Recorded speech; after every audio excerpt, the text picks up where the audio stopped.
cumprimento a todos com a graça e a paz do Senhor. Amém? Irmãos, o estudo de hoje sobre o Código da Bíblia, eu coloquei aqui o texto de Isaías 48, 3 a 8. Gostaria que você abrisse também a sua Bíblia. Para mim, Deus está falando aqui algo que tem a ver com o Código da Bíblia. Eu posso estar equivocado também nesta interpretação, mas eu leio muito o livro de Isaías porque ele é um livro profético. E Isaías fala muito sobre a segunda vinda de Cristo. E para mim, quando Deus está falando ao povo de Israel, porque o Código da Bíblia, ele foi colocado no Antigo Testamento, e nós vamos ver que foi dado ao povo de Israel. A partir do versículo 3, Deus está falando através do profeta com o povo de Israel assim: desde a antiguidade anunciei as coisas que haviam de ser. Quero chamar a sua atenção para uma coisa que eu já falei, mas talvez você não tenha percebido. Nenhum dos livros sagrados das grandes religiões, como o budismo, shintoísmo, o islamismo, tem profecias. Só a Bíblia tem profecias.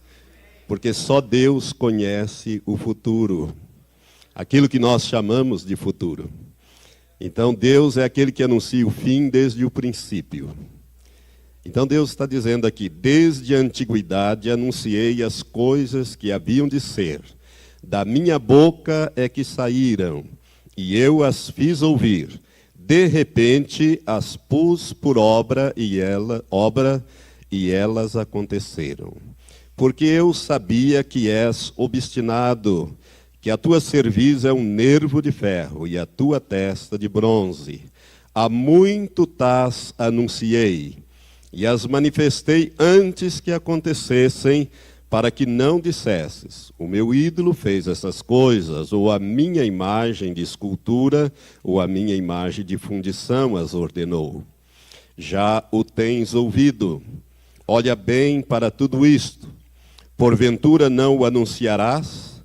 Desde agora te mostro coisas novas e ocultas que não sabias.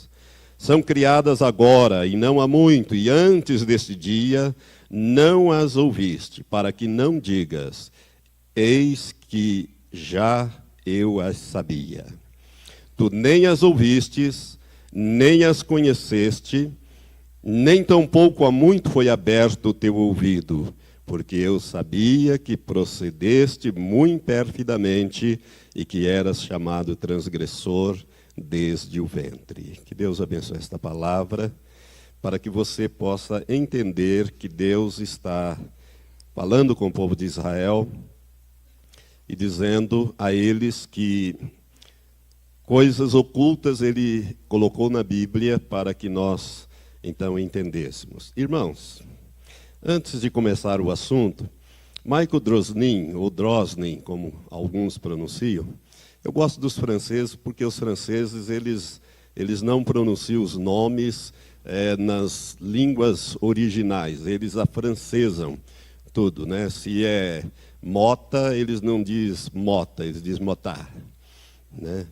E eu acho que nós temos também que ter um pouco de brio com a nossa língua. Mas vou chamá-lo de, para mim é Michael Drosnin, porque em português se leria assim. Ele escreveu um livro chamado O Código da Bíblia. Você possivelmente não vai encontrar em livrarias evangélicas, mas sim em livrarias seculares. Eu conheço este livro, ele lançou em 1997, em várias línguas, e em 1998, em fevereiro de 98, eu tomei conhecimento e fiquei maravilhado com este livro. Não com o que realmente ele escreve, mas pela descoberta que foi feita em Israel e que, como eu sou um estudioso de profecias, falou muito comigo. Agora, este livro de Michael Drosnin, ele é um livro perigoso. Perigoso de você ler. Eu prefiro que você ouça esta palestra, entenda o que é o Código da Bíblia e depois você vá ler o livro, se você se interessar. Por quê? Porque Michael Drosnin é um jornalista secular, ele foi jornalista do Washington Post e também do Wall Street Journal. E já escreveu alguns livros, e ele se diz ateu. É difícil, né? Você poderia dizer, mas como que alguém com uma descoberta dessa ainda se diz ateu? Mas ele tem sido abalado nessa posição. Mas eu louvo a Deus porque se ele tivesse escolhido um pastor para divulgar este livro, esse livro não teria nem 5% da repercussão que teve. Mas ele escolhendo uma pessoa secular e ainda mais ateu, né, dizendo-se ateu, esse livro teve uma repercussão no mundo muito grande, quando ele foi lançado em 1997. E em 1997 foi lançado em várias línguas, em 98 ele veio ao Brasil, lançou este livro. Eu não sabia, só comprei por acaso na livraria, passando, olhando uma livraria secular, Código da Bíblia, nunca ouvi falar, deixa eu comprar esse livro. Né? E então eu fui ler o livro e comecei à noite e fui até terminar o livro. Eu já li esse livro acho que umas 5 ou 6 vezes, mas no sentido de estudo, para gravar as coisas e colocar as coisas nos seus devidos fins. O problema de Michael Drosnin é que ele não conhece a Bíblia e menos ainda a profecia.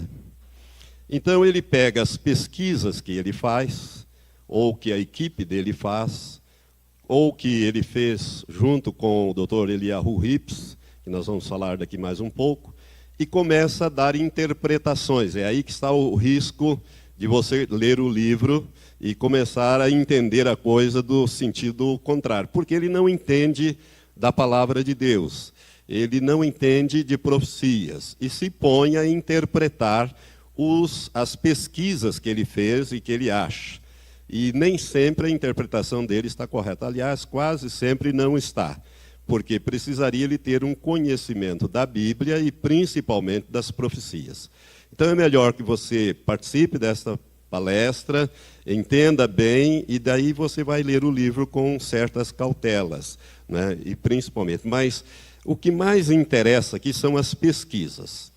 As pesquisas, irmãos, que se faz no Código da Bíblia, elas poderão estar certas, poderão estar erradas e poderão estar incompletas. Mas isto, preste atenção, isto é em relação às pesquisas, não ao código. Eu gostaria que você começasse a separar uma coisa da outra. Uma coisa é o Código da Bíblia, a outra são pesquisas que se faz no Código da Bíblia. O Código da Bíblia, para mim, não tenho dúvida nenhuma, é uma criação de Deus. E eu vou mostrar isso para vocês. Só Deus poderia ter feito o Código da Bíblia, e ninguém mais. Agora, as pesquisas que são o X do problema, porque elas podem estar incompletas, elas podem estar erradas na interpretação que a pessoa está dando, como também elas podem estar certas. Então, você tome cuidado com a interpretação das pesquisas, ok? Michael Drosnin escreveu este livro. Este livro suscitou um debate no mundo inteiro, e principalmente entre os judeus praticantes do judaísmo, e aí cientistas judeus foram arregimentados para tratar do assunto, e muito debate em televisão, internet, lá você vai achar críticas de todos os lados. E muitos dos evangélicos, inclusive aquela obra muito boa, aquela obra missionária, né, que é A Chamada da Meia-Noite, todos acho que conhecem, eles editam 2 revistas, Notícias de Israel e A Chamada da Meia-Noite. Né? Então, eu assinei muito tempo, compro muitos livros deles, mas eles são contrários ao Código da Bíblia. E eles publicaram logo depois disso aqui um artigo contrário, e eles não têm esse material lá. Agora, para mim é o seguinte, aqui nós estamos com muitos líderes, muitos pastores, pastoras, muitas lideranças, e eu fiz questão de trazer esse estudo exatamente por isso. Por quê? Porque, no meu modo de ver, só é contra o Código da Bíblia a pessoa que não compreende o Código da Bíblia, que não estudou. Se você estudar este assunto, eu creio que você vai abrir os seus horizontes. E nós hoje vamos fazer um estudo. Agora, no fim, nós vamos ver se você vai ficar convencido ou não. Deus, eu oro para que o Espírito Santo, tudo que eu estiver falando com você aqui, que o Espírito Santo testifique com você. Se não testificar, irmãos, não aceite, ponha na prateleira. Eu aprendi isso com alguém. Quando alguma coisa não testifica ou você não consegue entender, ponha na prateleira, não jogue fora, deixa lá. A não ser que seja uma heresia. Se eu chegar aqui dizendo que Jesus Cristo não é o Messias de Israel, etc., que não houve um nascimento virginal, você já pode jogar fora isso que eu acabei de falar, porque não vai te servir para nada. Mas alguma coisa que você não entende ou interpretação, é bom que você coloque na prateleira. Porque pode ser que você não esteja ainda na estatura espiritual para entender aquilo. Mais para frente, você vai atingir aquela estatura e você vai dizer, agora eu estou entendendo o que aquele pastor lá do interior do Paraná falou. Agora estou entendendo o que ele quis dizer quando ele falou isso ou aquilo outro. Então, coloque na prateleira, não jogue fora. Michael Drosnin escreveu esse primeiro livro. Quando houve o atentado de 11 de setembro, ele mora em Nova York, ele acordou com o impacto da explosão do primeiro avião contra as Torres Gêmeas, e ele conseguiu subir até o topo do prédio a tempo de ver o segundo avião chocar-se contra a segunda torre. E quando ele viu aquilo, ele, ainda que é ateu, as pessoas usam o nome de Deus, ele disse, meu Deus, é um atentado terrorista, né? Usa-se muito o nome de Deus, e nós não devemos fazer isso, temos que cuidar com o nome de Deus. Muitas vezes nós, crentes, usamos o nome de Deus em vão. Cuidado com isso, irmãos, porque a Bíblia diz, está lá nos 10 mandamentos, que Deus não tem por inocente aquele que usa o seu santo nome em vão.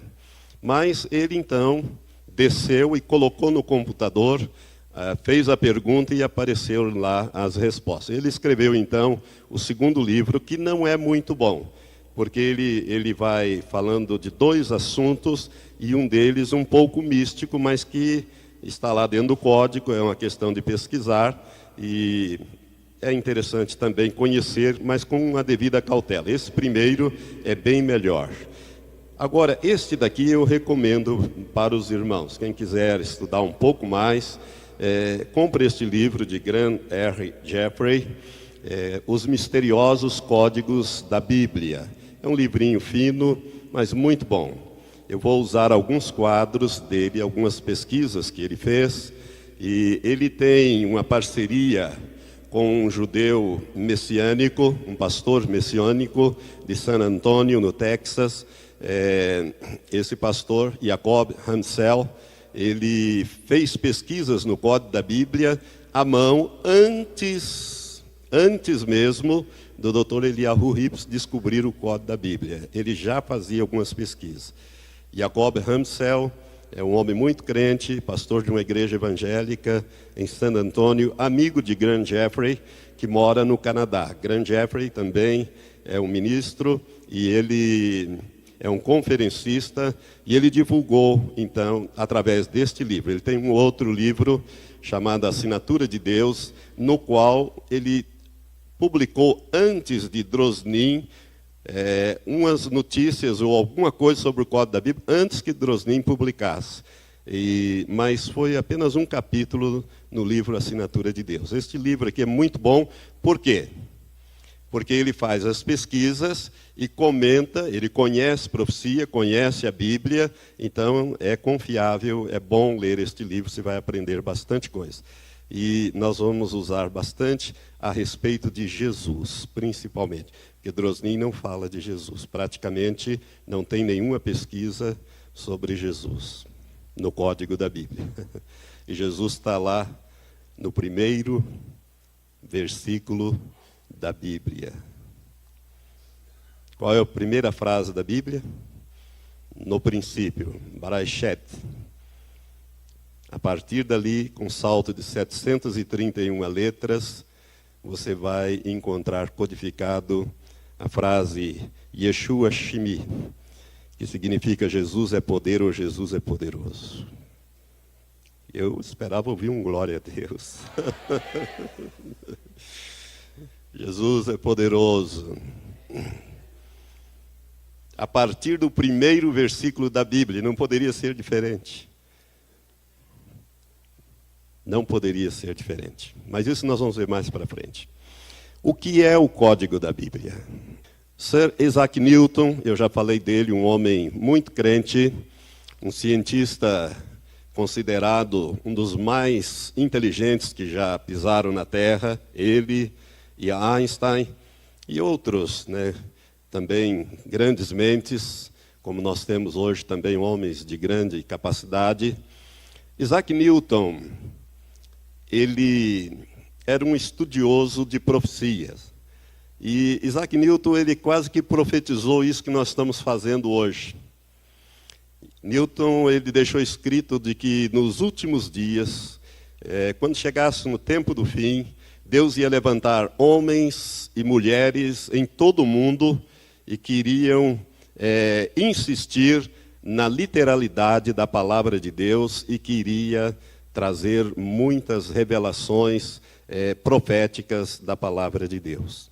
Newton, ele procurou a vida dele inteira o código da Bíblia. Ele nem sabia que estava procurando o código da Bíblia, mas ele tinha certeza, ele deixou isso escrito, que existia um código na Bíblia, que a Bíblia era um livro onde Deus havia criptografado mensagens. Newton, ele dizia que não somente a Bíblia, mas todo o universo é um grande criptograma para ser decifrado pelo homem.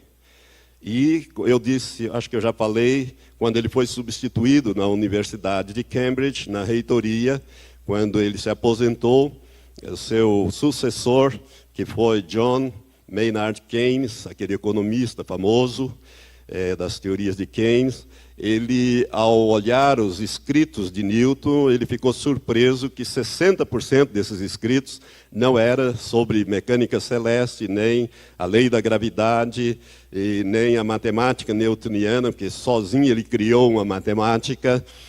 Esse homem era de uma capacidade incrível, e não era nada sobre isso, mas sobre escatologia, que Drosnin chama estudos esotéricos, mas não tem nada de esoterismo. Era escatologia, estudos das profecias bíblicas.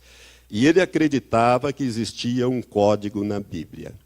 E ele procurou a vida dele inteira esse código, mas faltou a Newton o computador. O computador é uma espécie de chave do tempo que Deus colocou no código da Bíblia. Somente quando o computador fosse criado e aperfeiçoado ao nível em que ele chegou por volta dos anos 80, é que seria possível abrir essa fechadura, e descobrir-se o código da Bíblia, não antes disso.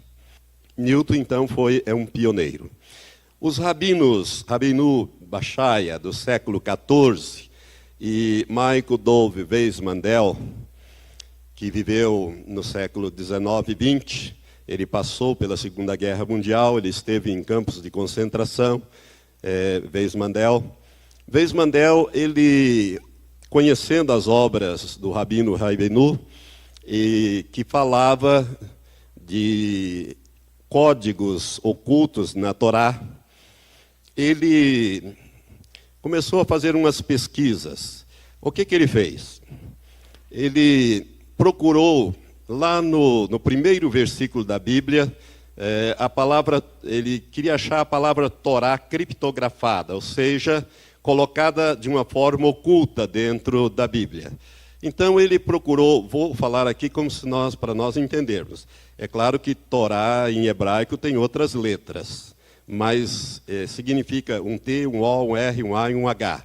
Então ele procurou, vamos dizer assim, o primeiro T. Quando ele pegou o primeiro T que ele achou no Velho Testamento, ali onde diz, no princípio, criou Deus os céus e a terra, ele assinalou o primeiro T.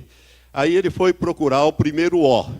Aí ele foi correndo as letras e achou o O, assinalou o O. E observou que com salto de 50 letras, né, ele saltava 49, assinalando a 50ª letra, ele achou então o O. Aí ele procurou o R e foi procurando. O primeiro R que ele achou, ele assinalou. E ele observou que o salto era igual, ou seja, saltava mais 49, assinalava a 50ª. Aí ele foi atrás do A. Aí ele achou, o primeiro A que ele achou, ali, o primeiro A que ele achou no texto aberto, ele assinalou, verificou que eram também o mesmo salto. E depois o H. Aí ele observou que estavam em saltos de letras equidistantes, saltando 49, marcando a 50ª, ele descobriu criptografada a palavra Torá no livro de Gênesis. Ele ficou maravilhado e vou ver se está no Êxodo. Ele foi no Êxodo e fez a mesma coisa. Marcou o primeiro T, depois procurou o primeiro O, 49, marcando a 50ª, e assim ele foi, achou em Êxodo, com salto de 50 letras, 49 marcando a 50ª, ele achou também criptografado a palavra Torá, no Gênesis e no Êxodo. Aí ele foi no terceiro livro, Levítico, não achou. Aí ele foi no quarto, Números, achou. Só que ele achou de trás para frente. Ele não achou, vamos dizer assim, como nós faríamos, né, da esquerda para a direita. Lembra-se que o hebraico escreve da direita para a esquerda, né?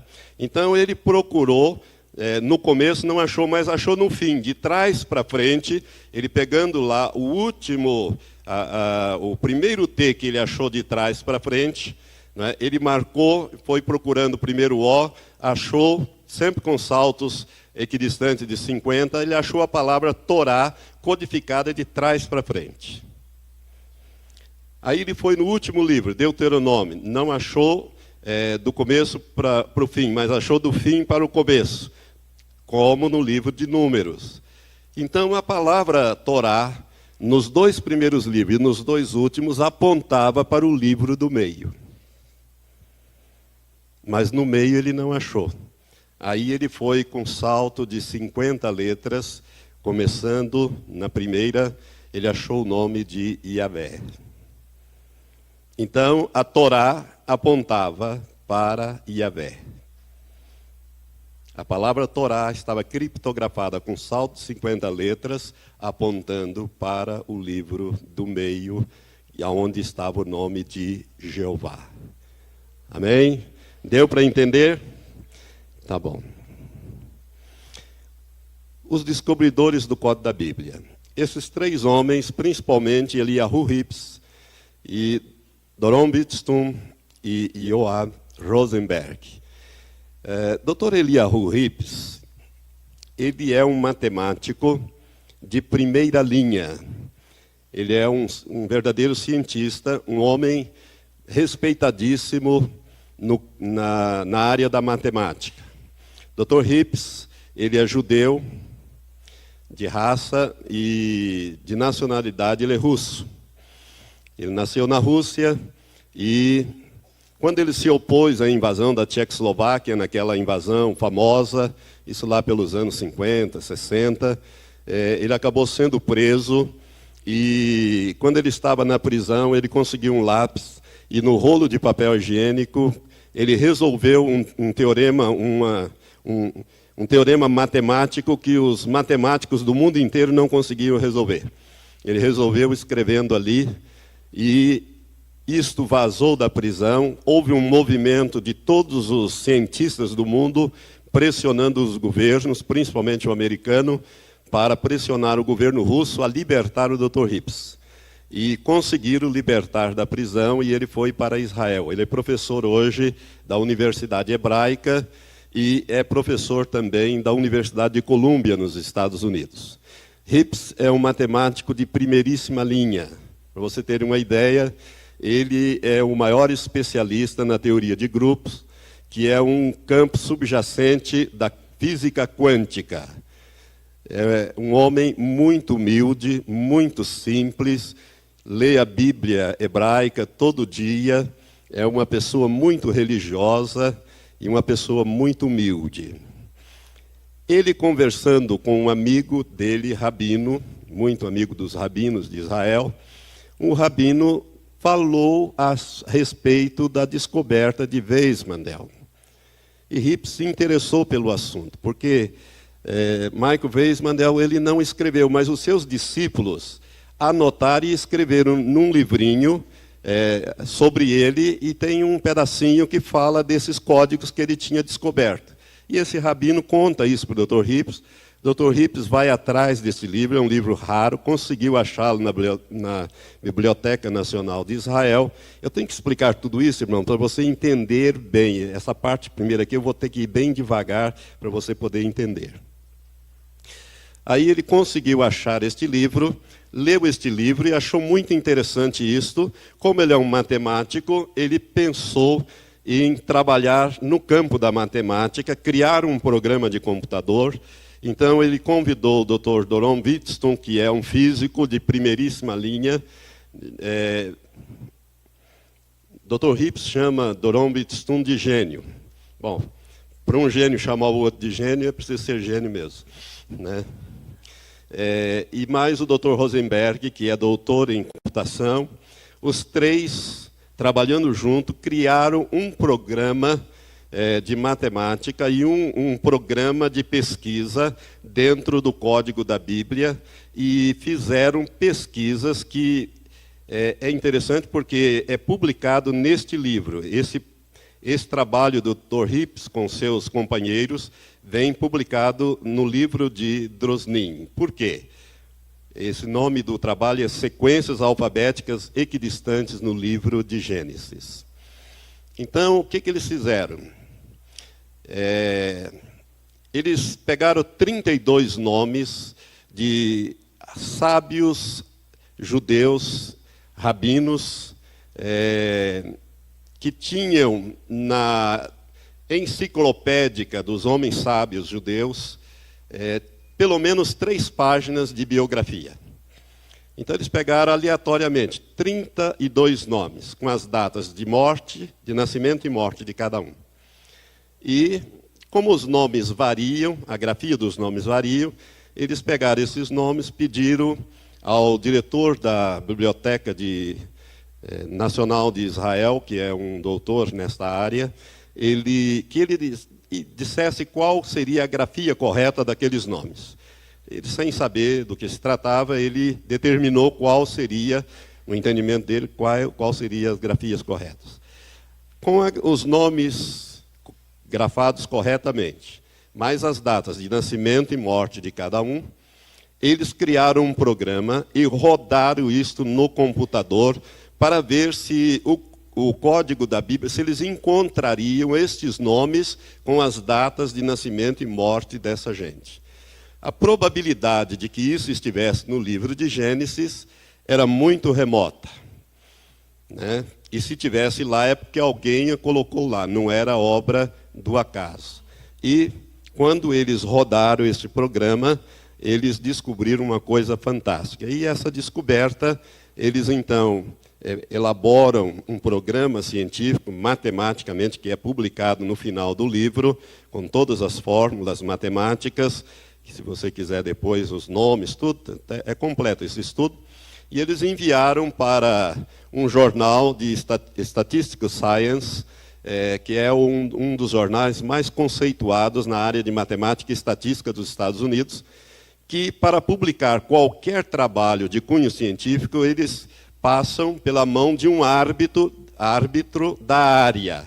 Então, submeteu ao primeiro árbitro da universidade, que era o maior matemático da Universidade de Harvard, e ele, examinando tudo, mesmo porque é coisa que envolve religião, né? Então, esse matemático disse, não, o trabalho é perfeito, a matemática é correta, não há erro, pode publicar. Mas o diretor, não querendo correr risco, mandou para um segundo árbitro, coisa que não se faz, da Universidade de Yale. E esse segundo árbitro, também um matemático famoso, ele examinou tudo e deu o seu parecer que estava tudo perfeito e que o código da Bíblia era uma realidade científica, conforme demonstrado pelo trabalho. Não contente ainda, porque ele sabia que ia dar muita polêmica, ele passou para um terceiro árbitro de outra universidade que também confirmou autonomamente o trabalho, a veracidade do trabalho e as, vamos dizer assim, as características científicas desse trabalho. E que o trabalho que realmente estava comprovado que o livro de Gênesis estava criptografado com aqueles nomes e com aquelas datas. Então foi publicado o trabalho. E desde a publicação, alguns tentaram desautorizar, mas não conseguiram. Não conseguiram. Por quê? Porque é um trabalho científico e está, então, muito bem estruturado. O nome desse trabalho é Sequências Alfabéticas Equidistantes no livro de Gênesis. O livro de Gênesis, para você entender como é que é feito esse trabalho, como é que é feita a pesquisa, Dr. Rips pegou as 78.064 letras que existem no livro de Gênesis, no texto original, texto masorético, que foram preservados pelos escribas. Os irmãos sabem que os escribas eram homens que copiavam as escrituras. E eles faziam curso para isto, eram homens muito sérios. Por isso que as escrituras hebraicas, elas praticamente não têm variação. Dentro da Torá, então, não há variação.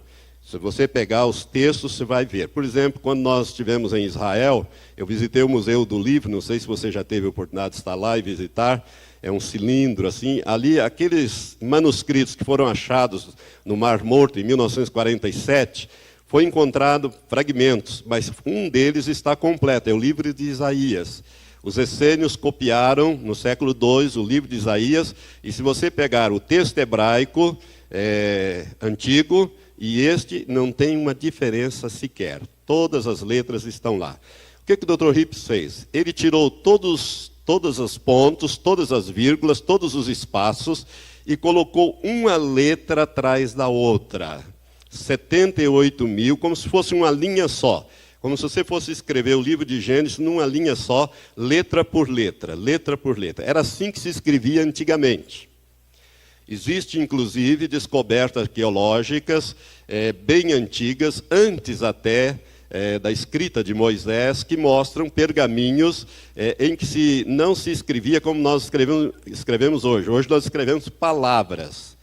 Mas antes se escrevia uma letra atrás da outra. Na hora de ler é que a pessoa ia lendo, né, e ia formando a palavra. Mas a escrita era contínua, sem quebras.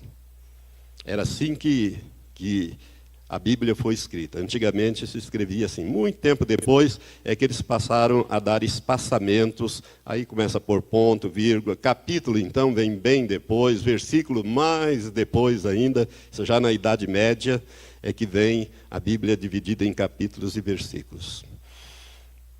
Então ele pegou e colocou as 78.064 letras no computador e mandou que o computador achasse, deu a palavra-chave, que o computador achasse aqueles nomes. Para se fazer isso na Torá, a Torá tem 304.805 letras contínuas. Então, os programas hoje, eles têm não só a Torá, mas todo o Velho Testamento colocado como se fosse numa linha só. Não é? Então, para pesquisar na Torá, teria que fazer como se fosse uma linha só, letra após letras. Vou mostrar como é que se faz a pesquisa. Manda-se o computador achar no texto completo, vamos dizer, na Torá, que você esteja pesquisando a Torá, uma palavra-chave. E o exemplo que eu vou usar é o mesmo do Drosnin, que ele fica mais fácil para entender. Ele mandou, então, o computador procurar o nome de Isaac Rabin, que era o primeiro-ministro na época de Israel. O computador, ele vai até o fim, saltando uma letra e procurando. Depois ele volta, ele vai e vem. Ele vai e vem. Então ele foi até o final, saltando uma letra, procurando o nome de Isaac Rabin, não achou. Voltou, procurou, não achou. Aí ele passa para salto de 2 letras, vai e vem, não achou, passa para 3 letras, vai e vem, não achou, passa para 4, 5, 50, 100, 200, 500, 1000, 2000, 3000. Quando chegou em 4.772 letras, saltando 4.772 letras, ele achou codificado inteiro o nome de Isaac Rabin. Um salto equidistante de 4.772 letras. Ou seja, entre esse primeiro Y e o I, 4.772 letras. Entre o I e o T, 4.772 letras. Entre o T e o Z, 4.772 letras. E assim por diante até o final do nome Isaac Rabin. Encontrada, então, estas letras, elas estão equidistantes. Não pode ser um critério aleatório. 4.772 na primeira, 502 na segunda, 312 na terceira, assim não vale. Isso não é científico. Científico é quando é feito em saltos equidistantes. Após achar a palavra-chave, você manda o computador juntar as letras da palavra-chave, formando uma matriz. Então, ele vai pegar o primeiro Y ali no nome Isaac Rabin e vai trazer o I embaixo do Y. Vai trazer o T embaixo do I. Vai trazer o Z embaixo do T, para formar o nome. Ao fazer isto, irmãos, ele divide o texto, ele divide o texto, por exemplo, da Torá de 304.805 letras, em 63 colunas. 63 linhas, vamos dizer assim. 63. Ele cria um novo programa de computador, ao rearranjar as letras, e forma uma matriz com o nome.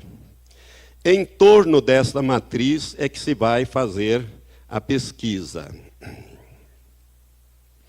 É em torno desta matriz. É como se você pegasse uma máquina fotográfica e tirasse uma fotografia aqui. Você tem um núcleo dessa fotografia. Não aparece tudo que tem na fotografia. Pro lado de cá vai ficar fora, pro lado de lá vai ficar fora, um pouco embaixo, um pouco em cima, mas você tem um núcleo. É naquele núcleo que é a matrix, ou a matriz, onde você vai fazer a pesquisa. Tudo que diz respeito a esta pessoa, você vai encontrar nessa matriz, ou nessa matrix. A pesquisa ela é feita em formas de palavras cruzadas, ou seja, você vai procurar o que você quiser na vertical, na horizontal ou na diagonal. Tanto assim como assim. Você vai procurar desta maneira como se faz em palavras cruzadas. Eu já falei isso da busca da palavra-chave, o computador pesquisa de frente para trás, trás para frente, antes de passar para o salto da letra seguinte. Criptografia. Antes de mostrarmos os quadros, gostaria de falar sobre esta ciência. A criptografia é uma ciência. Ela começou a desenvolver-se na Primeira Guerra Mundial e aperfeiçoou-se ao longo do tempo. Já na Segunda Guerra, nós já tivemos aquele famoso... Os cientistas poloneses decifraram o código Enigma, e até fizeram um filme sobre isso, muito interessante de ver. O filme chama Enigma, que mostra os cientistas, o esforço deles para decifrar o código usado pelos alemães para fazer a guerra, a Segunda Guerra Mundial. E então os generais dos aliados sabiam de antemão o que é que quando um general lá ou um comandante submarino recebia uma mensagem, ela vinha criptografada, mas eles sabiam decifrar e antecipavam-se aquilo. O que é a criptografia? É uma ciência que tem como finalidade cifrar ou decifrar mensagens em um texto aberto e que faça sentido. Por exemplo, esse texto em inglês. O texto em português é este. Eu vou passar a primeira tradução em português. Rips explicou que cada código é um caso de ir adicionando cada quarta letra, ou 12ª, ou 50ª letra, para formar uma palavra. Isso aqui faz sentido para nós? Faz. Não é? É isso que eu estou acabando de dizer. O código é o caso de ir adicionando, ou seja, saltando, né, cada quarta letra, ou 12ª letra, ou 50ª letra, para formar uma palavra. Em inglês, se você assinalar a primeira letra e saltar 3, assinalar a quarta, saltar mais 3, assinalar a quarta, você vai assinalando, então, você encontra a mensagem, read the code, ou leia o código. Aqui o salto é de 3 letras. Se você fizer isso em português, não vai dar certo. O código é só em hebraico. É só em hebraico. Isso funciona só em hebraico. E o hebraico bíblico. O hebraico do texto masorético. Certo? Não adianta ser diferente. Você perde o código. Então, aqui tem um exemplo de salto de letras. Ou seja, num texto, que seria isto aqui em português, né, escrito em inglês, você se marcar a primeira, saltar 3, marcar a quarta e ir saltando, você vai ter esta frase, ou esta indicação, leia o código. Por exemplo, eu quero dar uma mensagem, então eu, para um general, sou um comandante, digo, olha, leia o código com salto de 37 letras a partir do primeiro G que você encontrar. Num texto aberto. Quem lê aquilo lá não vai saber o que eu estou falando. Né? Mas ele, sabendo como procurar, ele vai ter isto aí para trabalhar. A Bíblia, e quando eu estou falando aqui na Bíblia, eu estou me referindo à Bíblia hebraica, o Antigo Testamento, é um livro criptografado. Totalmente criptografado. Agora nós temos que fazer algumas observações muito importantes aqui, e eu gostaria que você fixasse bem. Nós devemos observar, irmãos, que o código da Bíblia não revela ensino teológico novo. Se revelasse, nós tínhamos que rejeitar. Por quê? Porque a Bíblia está completa. Ela tem um Apocalipse, né? Gênesis e Apocalipse está completo. Qualquer ensino novo, qualquer teologia nova, teria que ser rejeitada ou rejeitar o código da Bíblia. Não tem ensino teológico novo. Não tem revelações ou doutrinas novas. Não tem. O que o código da Bíblia revela são fatos ou acontecimentos que nós podemos situar no passado, no presente ou no futuro. Mas somente fatos ou acontecimentos. Ela não revela doutrina, nem ensino, nem nada de teologia. Ela só revela fatos ou acontecimentos. Isso é muito importante você entender isso. Tá? Apenas fatos ou acontecimentos. Acaso randômico, uma moeda viciada. Tem que explicar isso aqui para você pegar bem o sentido de código da Bíblia. Se você pegar uma moeda e jogá-la para cima, a probabilidade é que ela dê 50% de cara e 50% de coroa, não é? Com uma pequena variação para um lado ou para o outro. Isso é o normal. Isso é a lei das permutações, combinações e arranjo, aquela parte da matemática que a gente estuda e nunca aprende direito, né? No tempo do colégio. Eu mesmo já me esqueci de tudo isso. Mas me lembro que era essas leis das probabilidades. 50%, 50%. Ou 48% para um lado, 52% para o outro. Assim. Então, é mais ou menos isso. Mas se você pegar uma moeda e jogá-la 20 vezes para cima, e nas 20 vezes ela cair do lado de coroa, o que você vai concluir que essa moeda aconteceu com ela? É uma moeda viciada. Alguém preparou esta moeda para que toda vez que ela fosse jogada para cima, ela caísse do lado coroa. Nunca desce cara. É mais ou menos como o gato. Toda vez que você joga o gato para cima, ele cai sempre em pé. né?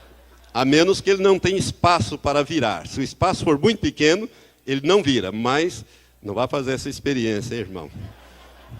Mas a molecada já, meninada já fizeram essa experiência. O gato, ele vira no ar, não tem conversa, pode jogar, ele cai sempre em pé, né?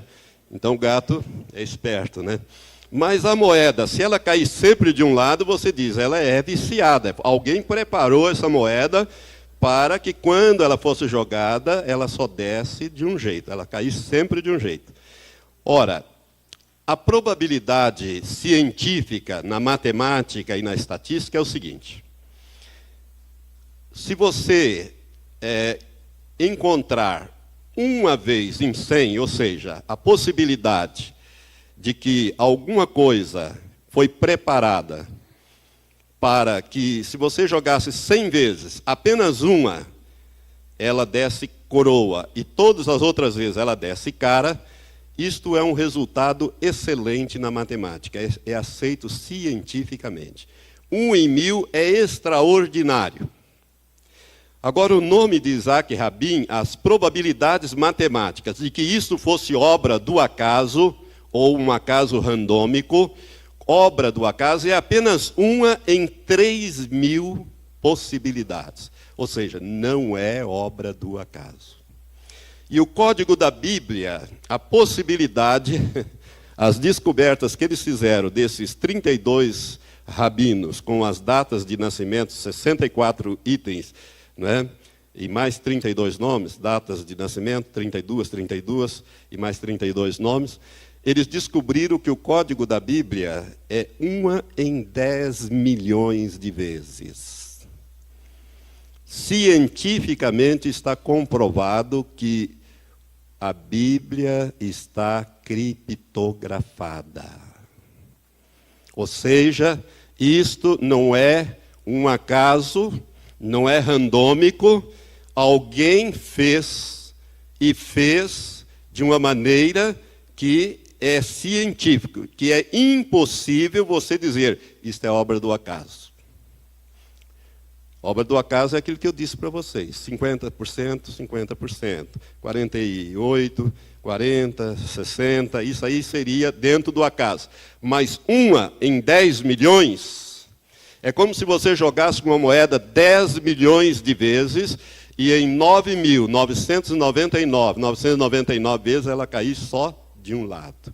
Isso não é obra do acaso, isto é alguém que fez para que fosse assim. Vocês estão entendendo até aqui? Por isso que os 3 matemáticos famosos comprovaram e disseram, pode publicar, porque a matemática é perfeita, o estudo é perfeito, e Gênesis está criptografado com esses dados ali. Não há que se contradizer isto. Agora quero dar 3 observações importantes para você fixar bem. Dr. Hips diz, olha, é um homem que entende do assunto. Dr. Hips afirmou que não existe no mundo hoje uma tecnologia capaz de criptografar ou codificar a Bíblia como ela está codificada. Ele disse o seguinte, se nós pegarmos os supercomputadores da NASA, do Pentágono, das grandes universidades americanas, e conectarmos todos os supercomputadores, e depois conectarmos todos os computadores normais, esse notebook, aquele outro, e fizermos uma rede mundial de computadores, nós não temos tecnologia para criptografar a Bíblia como ela está criptografada. Não existe. Então não é obra do homem. Primeira conclusão que nós tiramos. Não é obra do homem. Mas alguém pode dizer, mas pode ser do diabo, porque o diabo é muito esperto. Então, irmãos, não é dele também não. Por exemplo, aqui nós temos um quadro. A palavra computador, ela aparece 6 vezes no Antigo Testamento. Esta aqui está criptografada no livro de Daniel, capítulo 12, se não me engano, versículo 12 ou 13, bem no finzinho, quando Deus diz assim, no texto aberto. O texto aberto é esse no quadradinho. Guarda estas palavras em segredo e conserva selado este livro até o tempo do fim. Ali você acha a palavra criptografada computador. Aliás, eu vou mostrar mais para frente que o código da Bíblia foi feito por computador. Por computador.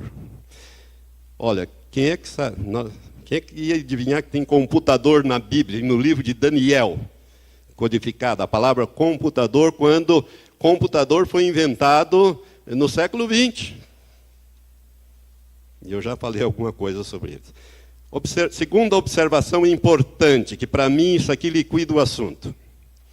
Quem codificou a Bíblia era e é onisciente, pois conhecia o que nós chamamos de passado, presente e futuro.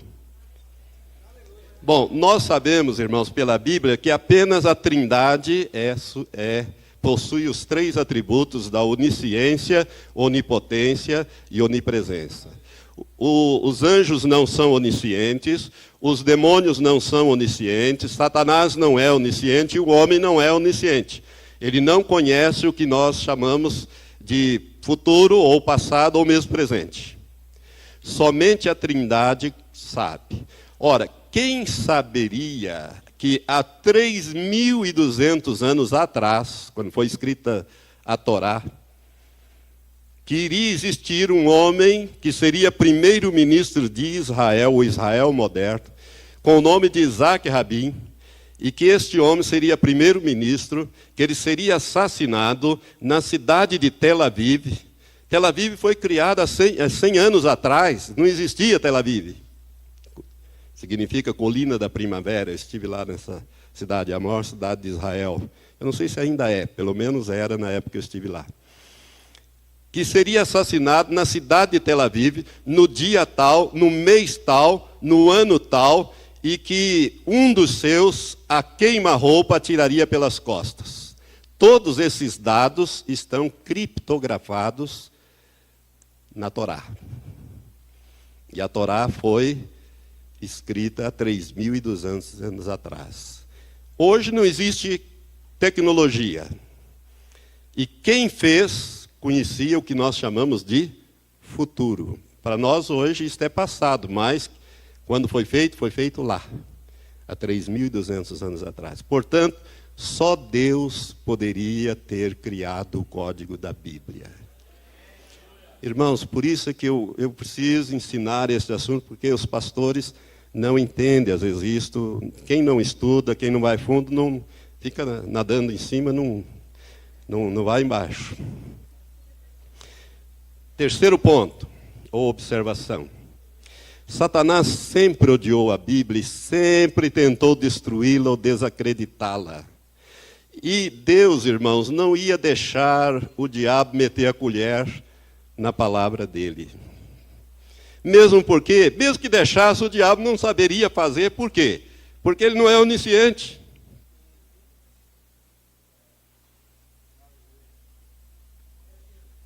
Você está entendendo, meu irmão?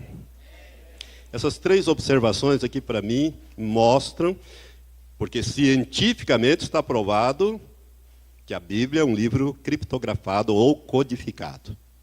Codificado com fatos e acontecimentos, não doutrinas, não ensino. E quem fez isso para mim foi Deus. Fatos de um passado recente no Código da Bíblia. Bom, tudo isso eu fui bem devagar, bem didático, para você entender. Todo mundo entendeu o que nós falamos aqui? Graças a Deus. Então, agora eu vou ter que andar um pouquinho mais depressa, porque são muitos quadros. O pastor falou 50, na verdade são 120 quadros. Eu quis tirar alguns aqui, mas nós dois não conseguimos mexer nessa bestinha, né, pastor? Você sabia que o nome computer, em inglês, computador, dá 666? Que é o número da besta, né? Mas não vai dizer que a besta é o computador é a besta, né? O anticristo é o computador. Mas dá. Quando a gente estuda o anticristo, você vai achar N coisas ou nomes que dá 666. Ronald Reagan mesmo dava 666. Adolfo Hitler dá 666. Aquela mitra que o Papa usa, né? Vicarius Filii Dei, em latim, dá 666. né, fundadores e fundadoras de grandes religiões aí dá 666. E até mesmo o computador em inglês dá 666. Depende do método que você usa para calcular os 666. Mas vamos deixar isso para lá, que isso é assunto do tema o Anticristo. Assassinato de Isaac Rabin. Ele morreu em novembro de 1995. Michael Drosnin, pesquisando no código, 1 ano e 2 meses antes, ele descobriu alguns dados que indicavam que Isaac Rabin seria assassinado. Ele escreveu uma carta ao primeiro-ministro dizendo isto, dizendo que um cientista israelense, Dr. Eliyahu Rips, havia descoberto um código na Bíblia e que este código indicava que ele seria assassinado. Através de um amigo comum, Caim Guri, que é um poeta, ele, comum a Drosnin e comum ao primeiro-ministro, ele fez chegar esta carta ao primeiro-ministro, que era um homem muito cético, não disse que aquilo ali ele não se interessava, e 1 ano e 2 meses depois ele foi assassinado, como estava no Código da Bíblia. Então aqui está a matriz, por exemplo, formada com salto equidistantes de 4.772 letras, o nome completo Isaac Rabin. Quando o Drosnin começou a pesquisar, ele verificou que cruzando o nome Isaac Rabin, estava a frase, assassino que assassinará, indicando que ele seria assassinado.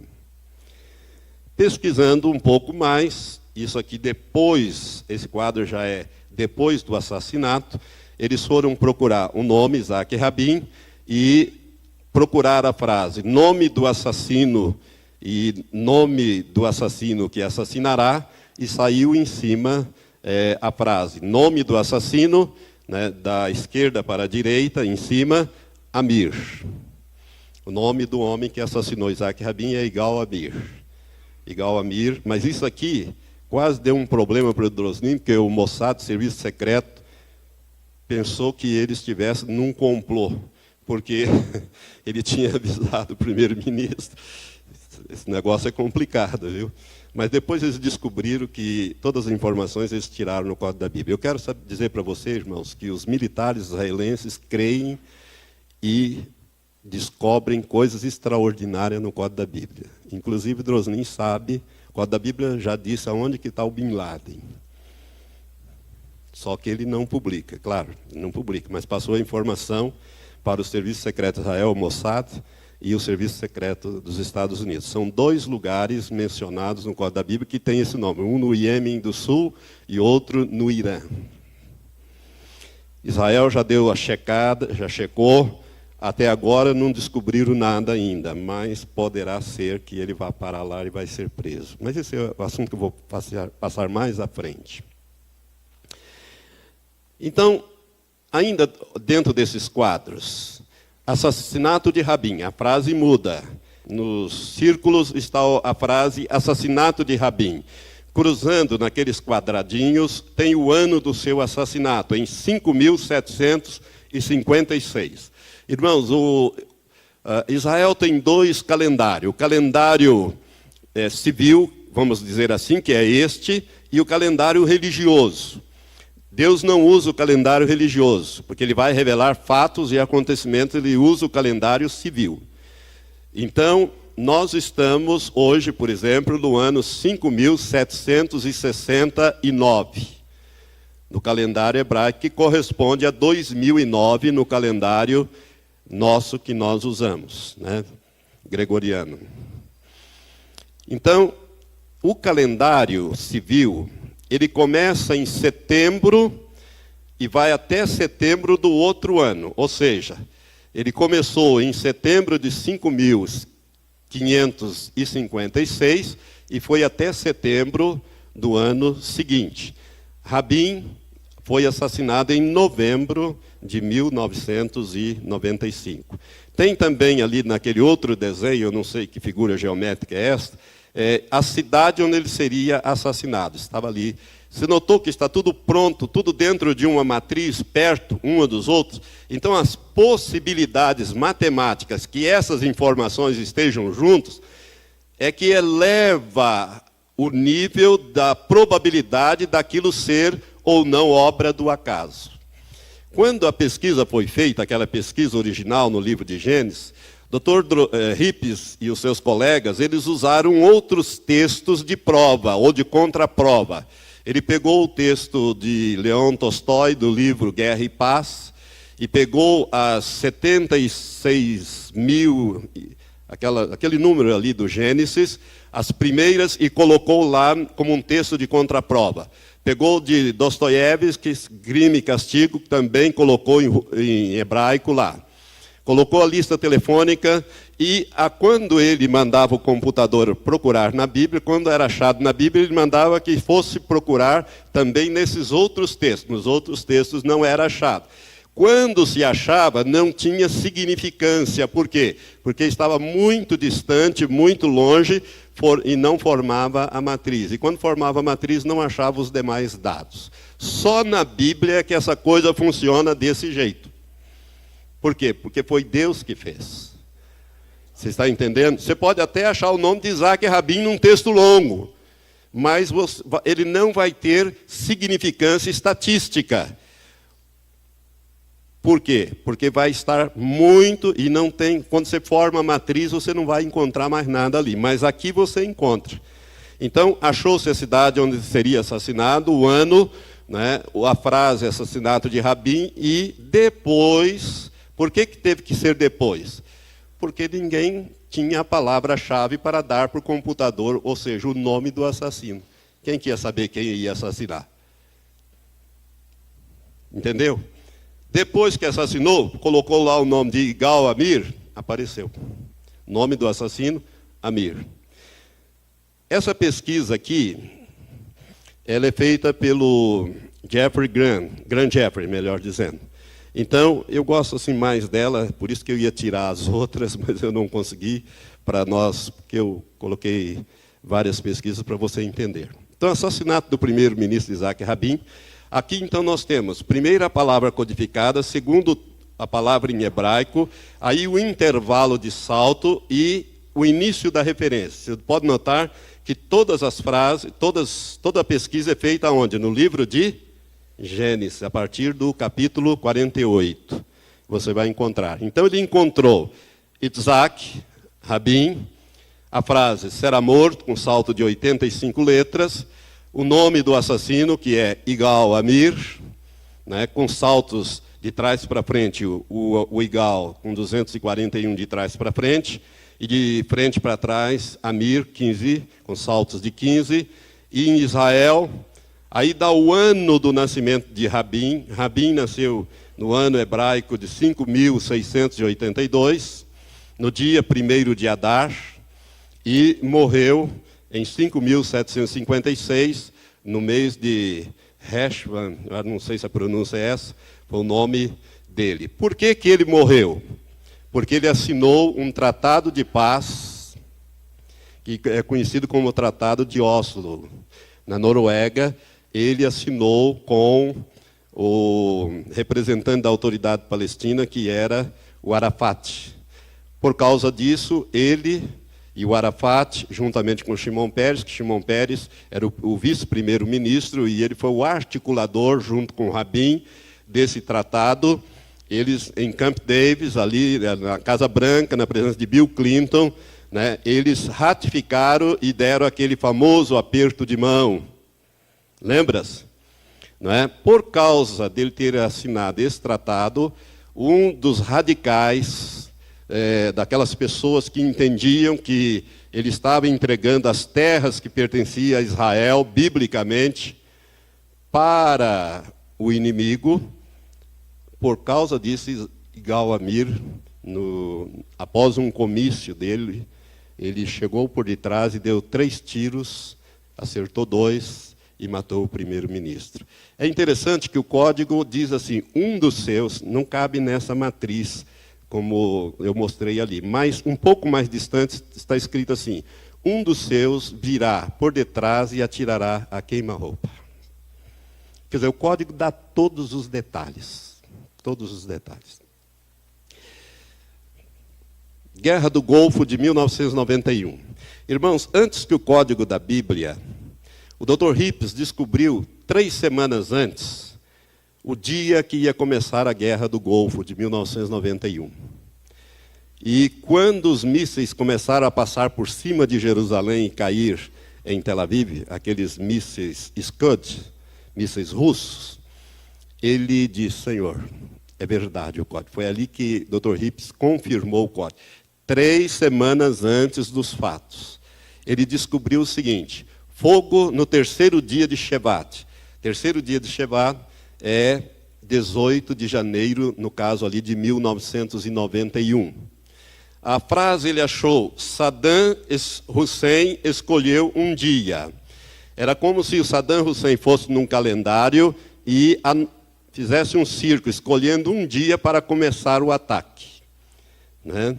Guerra, míssil, Saddam Hussein, inimigo, guerra, míssil. Ele encontrou tudo isso aqui 3 semanas antes de começar a Guerra do Golfo em 1991. Mas você poderia até me dizer: mas pastor, a Guerra no Golfo foi no dia 19.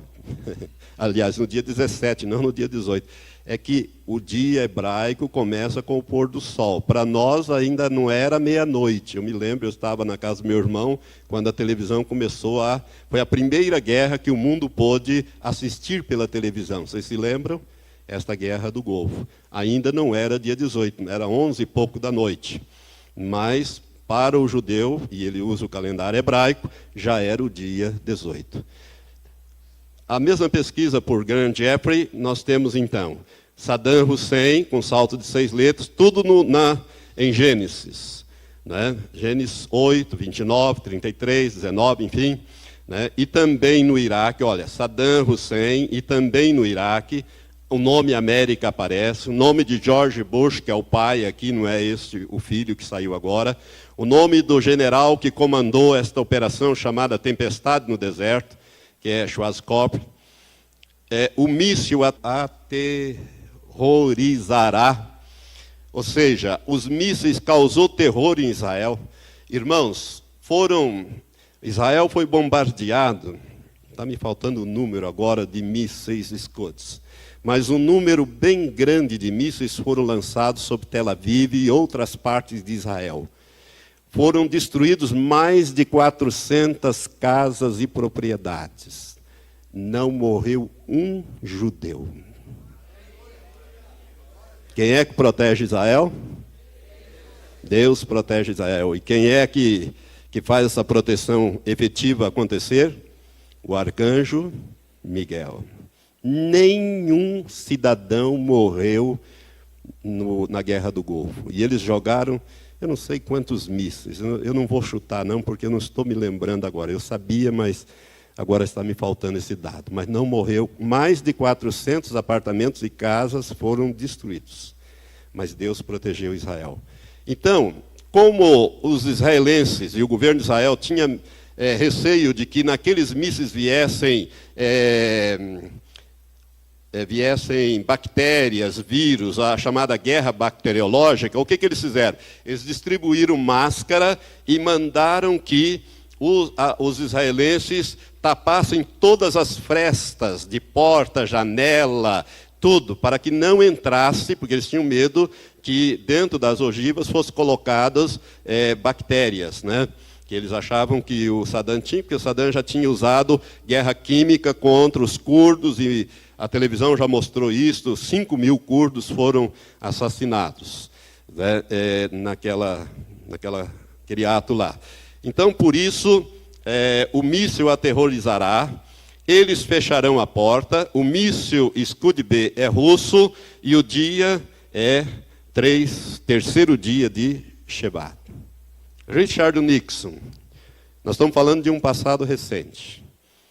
Todo mundo sabe que Nixon, ele caiu, ele teve que renunciar, porque senão ele seria decretado o seu impedimento, seu impeachment, né, para governar, porque possivelmente foi ele ou alguém da turma dele que mandou fazer uma espionagem lá na sede do Partido Democrata, no edifício Watergate. Né? Então, aparece, então, quando você acha o nome Nixon, você vai achar primeiro Watergate, ou Watergate, né? Quem é ele? presidente, mas foi expulso. Bill Clinton, presidente. Drosnin achou isso aqui 6 meses antes da primeira eleição de Bill Clinton. 6 meses antes, o código já dizia que ele seria o próximo presidente americano. Você se lembra do colapso econômico que resultou na Grande Depressão de 1929? Se você olhar na linha, nas bolinhas, você vai achar colapso econômico. E embaixo você vai achar a palavra ações e o ano que ocorreu esse colapso econômico nos losangos, que foi em 1929, e em cima a palavra depressão. Ou seja, tudo que se refere à depressão de 1929 levou 10 anos para o mundo voltar a funcionar novamente com esse colapso econômico que está previsto no Código da Bíblia. Homem na Lua também está. Homem na Lua cruza nave espacial. Se você pesquisar aqui, não foi feita essa pesquisa, mas se pesquisar, você vai achar o nome dos astronautas que pisaram na Lua, com toda certeza. Todos eles. Está aqui, tudo que diz respeito está aqui. Adolf Hitler, nazismo. Hitler. O nome Hitler está codificado, tudo na Torá, Deuteronômio, tá? Salto de 22 letras, nome Hitler, depois achou-se a palavra Auschwitz, Holocausto, Alemanha, crematório para os meus filhos, a palavra Holocausto, com salto de 50 letras. Quem descobriu isso aqui foi Doron Wittstoom. Ele fez uma pesquisa sobre Hitler e ele descobriu todos esses dados. O Holocausto, pragas, que seria uma espécie de praga, o nome do carrasco, que foi Eichmann. Eichmann, ele foi pego depois na Argentina, levado para Israel, julgado e enforcado. Ele comandava esses campos de concentração de Auschwitz, na Polônia. Hitler, o rei dos nazistas, provocou então genocídio, a palavra genocídio está ali. Tem também o título que ele usava, Der Führer, né? E outra vez o nome dele com saltos negativos, Hitler, né? Aparece novamente em cima e embaixo, em 2 lugares diferentes. E esta frase, essa palavra, minha luta, alguns talvez saibam, mas outros não sabem que em alemão é Mein Kampf. Adolf Hitler escreveu um único livro, né, chamado Minha Luta. Ele escreveu esse livro quando ele estava na prisão, quando ele foi feito prisioneiro na Primeira Guerra Mundial. Ele era cabo do exército alemão e acabou prisioneiro, e lá na prisão ele escreveu esse livro Mein Kampf, que aparece aqui também.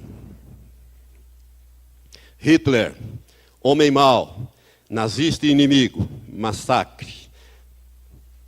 William Shakespeare. Tudo que você procurar, irmãos, no Código da Bíblia, você vai achar. Está tudo codificado. Eu tenho o programa, eu comprei de Israel e depois comprei um outro programa mais atualizado do Grand Jeffrey. Eu tenho o programa em um CD, tenho o livro, tudo, mas não adianta, porque você dá a palavra em inglês, porque você pode escrever a palavra em inglês e imediatamente ele passa para o hebraico.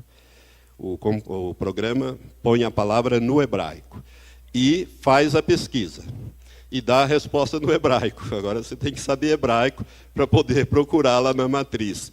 Por exemplo, meu nome eu achei 9 vezes na Torá, só que não adianta nada, sai tudo no hebraico. Para mim, hebraico é grego e fica tudo do jeito que está.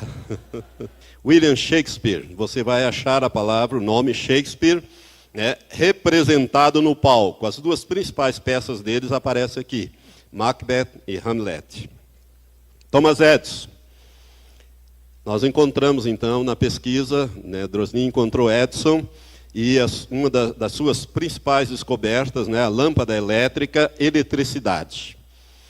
A matriz completa de Thomas Edison, eu tenho, porque nesse programa eles têm algumas pesquisas que eles dão as matrizes completas. Ela é enorme, tem todas as descobertas deles, tem centenas de descobertas na matriz completa. Tudo que se refere a Thomas Edison está nessa matriz. Aqui só tem um pedacinho para você ver essas coisas, mas a matriz ela é maior. Ela é maior. Avião. Aí você vai achar Irmãos Wright, avião. Aí você vai dizer, ô pastor, mas e o Santos Dumont? Irmãos, os americanos, para eles, quem inventou o avião foram os irmãos Wright. Mas eu tenho quase certeza, não sei, que Santos Dumont deve estar cruzando a palavra avião. Muito mais perto de avião do que os irmãos Wright. Mas isso aqui é alguém que conhece hebraica que teria que achar por aqui assim a palavra Alberto Santos Dumont ou Santos Dumont ou Dumont. Né, e a data que ele fez o voo, né, o mais pesado que é o ar, o 14 bis. Você vai achar o 14 bis aqui? Não tenha dúvida disso. Isaac Newton. Então você vai achar o nome dele, Newton, e uma das principais descobertas dele, que é a lei da gravidade cruzando o seu nome. Albert Einstein. Então Einstein tem várias informações sobre eles. Einstein, eles profetizaram uma pessoa inteligente. Ciência, vai se cruzar também ali. Um novo e excelente entendimento na ciência. Ele revolucionou a realidade presente. Então, através de Einstein, daquela famosa energia igual, eu não sei, aquela fórmula, é facinho, mas você, se procurar, ela está aqui no meio, aqui, com toda certeza. Tudo que se refere a Albert Einstein está nessa matriz. Presidente John Kennedy, nós estamos falando de um passado recente. Presidente Kennedy morrer Dallas. O código diz que ele ia morrer em Dallas. Quem que assassinou o presidente Kennedy? Lee Oswald. Será que o código diz isto? Diz. Nome do assassino que assassinará, Oswald. E ainda acrescenta um dado, atirador. Aliás, o dado completo, irmãos, a informação completa é, ele atirará na cabeça, ele matará o presidente. Lee Oswald, foi ele mesmo. Agora, quem matou o assassino do presidente?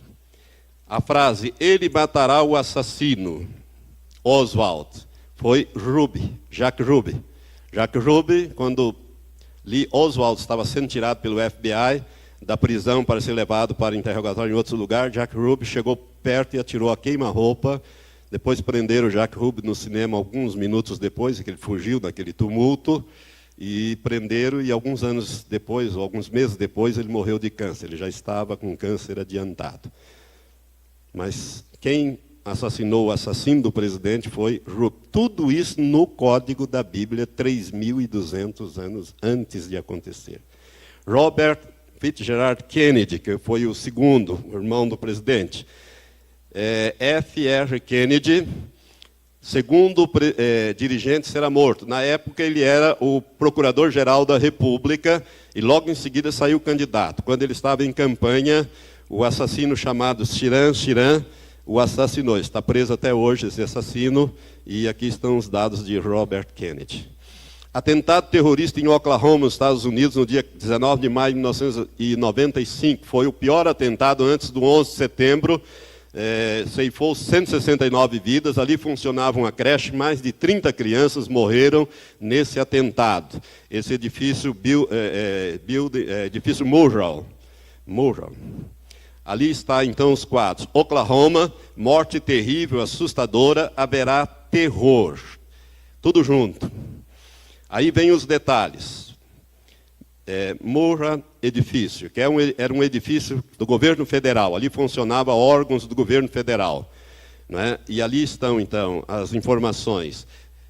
Mortos despedaçados, desolados, massacrados, morte. Todos os detalhes noticiados pela cadeia de televisão CNN estão aqui. Seu nome é Timothy McVeigh. No dia 19, na 9h da manhã, ele emboscou, ele atacou, terror. As probabilidades aqui são de que isso seja obra do acaso é quase praticamente nula, e são altas de encontrar tudo isso detalhado aqui. Aqui a mesma informação, tudo tirado do livro de Gênesis, Oklahoma, terror, edifício Murrah, feito por Grand Jeffrey. Desolados, massacrados, mortos. Seu nome é Timothy McVeigh. Ele já foi condenado e já foi executado. No dia 19, à 9h de manhã, tudo dentro do Gênesis. Queda do comunismo. Então, tem aqui também no código da Bíblia a previsão da queda do comunismo. Queda do comunismo russo, na China a seguir. Ainda não caiu na China, mas está balançando. E eu já disse para os irmãos ontem que Deus disse que iria derrubar a cortina de ferro para a penetração do Evangelho e também a cortina de bambu. Disse isso a David Wilkerson em 1973. E está no código há muito tempo atrás. Extinção dos dinossauros. Ô, pastor, mas tem isso aí no código? Tem. Diz assim, dinossauros, asteroides, está ali embaixo, dinossauros, eles foram atingidos por um asteroide, cruza, né? Dragão, então é chamado de dragão, e também ele atingiu Raab, que é uma forma de expressar esse dragão. Segunda Guerra Mundial, dados sobre a Segunda Guerra Mundial. Roosevelt, presidente, ele deu ordem de atacar no dia da grande derrota. Ou seja, quando os japoneses atacaram Pearl Harbor, foi no dia 7 de dezembro de 1941, enquanto eles faziam conversações de paz, os japoneses lá em Washington, foi dada a ordem de atacar Okamoto, o almirante Okamoto, que liderava os exércitos japoneses, deu a ordem de atacar, e naquele dia foi destruído praticamente toda aquela frota naval. O filme mostra bem isso, né, Pearl Harbor. E neste dia foi que o presidente Roosevelt deu a ordem de atacar, e o resultado foi isso aqui, bombas atômicas, Hiroshima. Interessante, irmãos, que Hiroshima está no código da Bíblia com salto de 1945. Foi o ano em que Hiroshima foi destruída também. Então, guerra mundial, quando aparece guerra mundial, ele atacará para destruir, aniquilar. E nós encontramos, então, Hiroshima sendo holocausto atômico. Holocausto atômico, no ano de 5.705, que corresponde a 1945, e aqui do lado esquerdo você vê a palavra Japão de duas formas escrita ali. É o único país até hoje que sofreu um holocausto atômico, foi o Japão, Hiroshima e Nagasaki em 1945. Isso tudo no código da Bíblia antes de acontecer. Morte da princesa Diana. Isso aqui é mais recente. Grand Jeffrey pesquisou, Droslin também pesquisou, mas eu usei a pesquisa de Grand Jeffrey. Princesa de Gales. Aí vem as palavras codificadas e os intervalos. Tudo no livro de Êxodo. Diana, ou Diana, princesa de Gales. Spencer é o seu nome de solteira. Fayed era o nome do seu namorado, sei lá, amante, né? Chamam de namorado hoje, mas para mim é amante. Estava com ela junto. Né? Morte em Paris, na França, no túnel do Rio, que corta o Rio Sena, no mês de agosto, que é o mês de Ave, né? E o ano de 1997, que é 5.757. Todos os dados. Aliás, eu tenho uma outra, não está aqui no quadro, uma outra pesquisa em que diz, tem uma frase dela